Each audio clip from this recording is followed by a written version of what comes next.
te abducieron uns extraterrestres i t'entrà dins de tu Eugenio? Com va ser això? Bueno, exactament no ho sé, però jo des de xicotet, jo soc de Xàtiva, els meus pares també, i van anar a viure a Madrid. Si saps que mon pare era mànager i ara té un seguit discogràfic, doncs mon pare era mànager en Madrid, representant d'artistes i tal, i vivíem en Madrid i anem a Xàtiva en estiu, en Pasqua i en Nadal. I clar, els viatges aquells... En Pasqua te fotries Mons Arnalís. ¡Hombre! Y con Charles Alfort. Perdona. Ya muy saben, ¿eh? Ya muy saben, exacto. Y la mona que me falte. Eso es. Pues cada viatge, jo imagina't, en 680, Madrid i Xàtiva, passant per Almansa, o sigui, vull dir, eren 4 hores i mitja, 6 hores segur. I allí que anàvem pues, en cintes, en cassets, d'Arévalo, sobretot, i d'Eugenio. Després ja vaig conèixer a Don Pío quan vam vindre a visitar la família de València. Però això van ser anys i anys sentint xistes. Mon pare, per exemple, posava a María Dolores Pradera. Cada mica la seva pel·lícula del Puente de la Alameda, i a tu te posaves, ton pare te posava xistes d'Eugenio. I a partir d'ahí, tu no sé, tingueres com una... Tant l'has sentit que eres capaç d'imitar-lo, però en uns matisos, en un... No, és que se n'ha quedat és tota la pinta, t'ha deixat la barba, eres igual, te passes les ulleres, punyetero. O sigui que el que tens és una capacitat per imitar... Sí. Molt gran, a qui admires, imagina. Sí, a més, bueno, tinc la sort també de tindre una veu greu, que només tinc que fer jugar a l'Epi Blas, diguem, no? Hola Blas, hola Epi. Pues una vegada vas el Epi, amb aquesta veu tan greu, ja no saben el que diu. I ja està. El tens ahí. Però no només és la veu, que és de veres que n'hi ha molts imitadors d'Eugenio, com que imita Elvis Presley o que tal, perquè hi ha molta gent. Segur que n'hi ha clubs d'imitadors d'Eugenio que se'n van a Benidorm una volta per any i queden i tal. Però clar, el teu és que a més, no sé com queda la cosa, però anaves a parlar en la família per a ser, diguem, per dir-ho, l'imitador oficial, el que té, diguem, el segell de qualitat de la família. Jo vaig anar a demanar-li permís simplement per a poder fer això d'una manera, diguem, legal i que ells cobraren el seu percentatge de l'ESGAI i tot això. I van dir, bueno, jo, el fill meu, jo pensé que tu fas bé i tal, dic, mira, en YouTube tinc algo penjat, mira, però... I els altres dies anava a cridar i dic, mira, tota la família ho hem vist i és que no hem vist a ningú com tu. I a més és l'únic que ens ha de demanar permís, que això ja te honra com a persona, no? I a partir d'ahir va ser ja la relació en la família. És de veres que hi ha contagistes i després està Eugenio. Respecte també, mira, m'alegra que sigues admirador de Don Pío, a mi me feia molta risa. Hi ha qui puga pensar, que sé, que Don Pío era o valencià i xina, el més... Hòstia, Don Pío era una essència del nostre, clar que sí. De fet, jo ara faig un xiste de Don Pío imitant Eugenio. O sigui, dins del meu espectacle, conto un xiste de Don Pío. És molt llarg. Un poquet. Si te poses les ulleres el podries fer. Ara mateix. Hòstia, escolta, que això és una fusió entre Don Pío i Eugenio. Això és ja el... Que fa Toni Climent, anem a veure. Rizando el rizo, que se diria, no? Com queda? Doncs mira, diu que era un valenciano que un dia li parla un amigo i diu, jo no, diu, on vas? Diu, a la capital, a Valencia. Diu, ¿qué dices, hombre? Diu, ¿qué pasa? Allí están todos locos, hombre. Diu, no vayas. Diu, ¿por qué? Diu, allí los coches vuelan. Diu, ten cuidado, Diu, no, diu, ya te lo contaré. Total, que el tio arriba a València, surt per l'estació del nord, agafa un taxi, bueno, no es preocupa así con los brazos, se mete dentro, y le digo al taxista, diu, ¿dónde le llevo? Diu, a la avenida del Puerto. Diu, ¿a qué altura? Diu, ¿altura? Diu, en cuanto levanto un palmo del suelo le reviento, oiga. Qué gran que era Don Pío. Tenía que... bueno, jo també he imitat Don Pío. És que ho fas de l'hòstia. Fas de collonut, però t'has de posar les ulleres. No. És com una... Ajuda molt. És la màscara, és clar, és la màscara de l'actor. Saps que... Tens que tindre un botellet de cervesa també. Això és perquè estem així tan a gust en el grau del Cabanyal. I dic, ostres, tu. Fes una cerveseta. Una cerveseta mentre les xicones parlen. A veure, com són els shows de Toni Climent, que a més ara és Reugenio. He sigut Reugenio 5 anys en el fill d'Eugenio, quan estava en el fill d'Eugenio. Vale. I ara és Eugenio, correcte. Eugenio. Ara porté 2 anys. Que és com una evolució de l'espectacle. Exacte. Però és a base de fer Eugenio. Sí. Però què li has aportat? Què n'hi ha de nou? L'he modernitzat un poquet a nivell estètic, per exemple, li he ficat la camisa per fora. li fica't els pantalons vaquers, perquè ella anava amb un mudadet, en pantalons de pinça i Pero tal. un poco ochentero. Un poco ochentero, tirando a setentero macarrón. Setentero macarrón. Porque iba también con las alhajas de ahí de oro. Cornellà o Sí, de Hospitalet, de por ahí. Amb els anells, les pulseres, els collanots, tot d'or allà, era molt macarra això.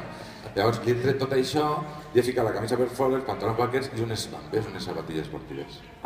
Rollo un poquito más... Rollet més hipster, no? Perquè la barba i això semblem una mica hipster. No? Sí, porque tú te la cuides, no se la cuidaba conforme li venia. Vaya, I en els shows aprofites com ara, no sé, qualsevol cosa que passa en el espectador. Això també era... Ell realment en els shows interactuava o ell anava a la seva? Igual no interactuava tant com jo, perquè a mi m'encanta que passen coses i jugar, no? Però sí que n'hi ha alguna vegada, n'hi ha algun disco gravat que potser quan ell actuaven en sales de festa, no actuaven en teatres com ara tinguem la sort els còmics de poder actuar en teatres. Se fumava. Se fumava, el primer se ell. bebia, el primer ell.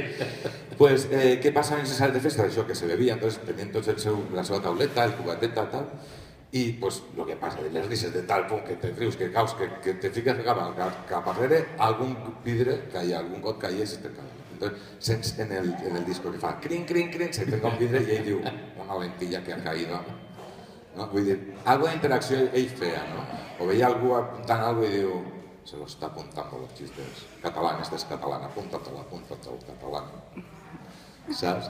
O sigui, sí que feia interaccions, però jo igual... Però era una pinzelleta. Tu sí que busques una miqueta més... Jo busco. Veus allí la tipifica i dius, perquè pareix que és la dona de com se riu o de com tal. És allò que es diu ara el monòlogo, la stand-up comedy, però bueno, sense perdre l'essència del xiste, perquè del monòleg i el xiste, quina diferència n'hi ha? Molt gran. A veure. El stand-up comedy de moment és una importació que ve dels Estats Units i és una cosa molt estàndard i ara com que és molt joc de cavall i rei, no? Vull dir, ara la gent ho fa molt fàcil, no? Comença ho fan molt cercle tancant, no? Comença...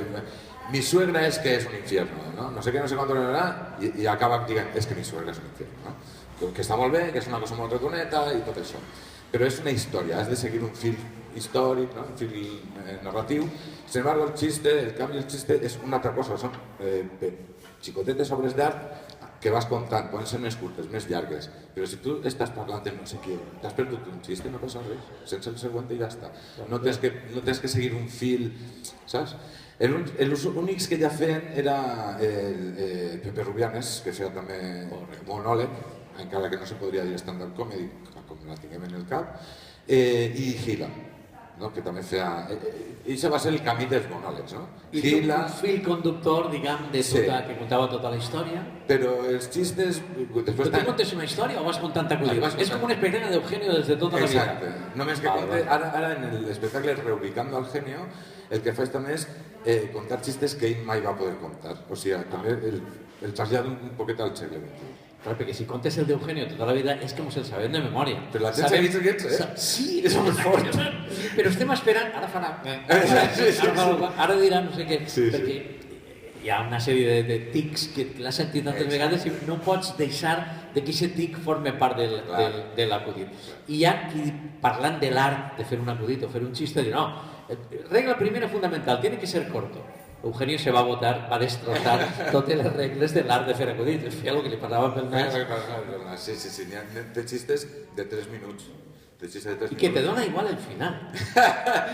Y pasaba un poco más chiquito de la calzada, ¿no? Sí. Dona exactamente igual cómo acabe que cómo... Pero siempre acababa de una manera molt intel·ligent, no? Sí, però exacte, lo important és que va crear un estil concret. I al crear l'estil concret, és el que tu dius, donava igual exactament si era molt bo o era un xiste així més correctet. N'hi ha maravillosos, però donava igual. L'acudit més tonto del món, Eugenio convertia en art. Bueno, on te poden veure, com te poden seguir, quan t'estàs per així per València, quan te poden veure? Mira, en Facebook tinc el perfil, com es diu, la pàgina Meugenio, en M de Madrid, M de...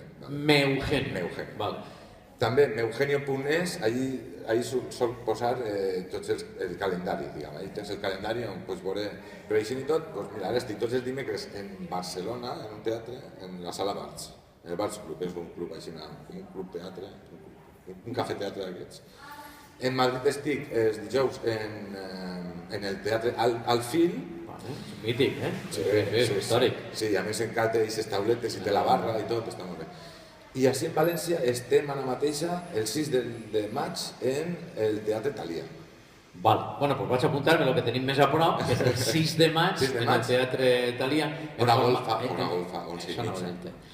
Vine sopaet, fes-te un gin tònic, bueno, si no, no, però si... Ajuda. Bueno, reinventar-se al geni, modernitzar-lo, Meugeni, no només són unes bambes i un pantaló vaquero, és un concepte més contemporani i adaptant xistes nous. Que m'ha alegrat molt, Toni, un abraç a tota la família, una família de tiriteros de tota la vida, se te nota que t'agrada, Un plaer, Toni, un autèntic plaer. Bueno, doncs, que ens despedim, que arriben les notícies així a la teua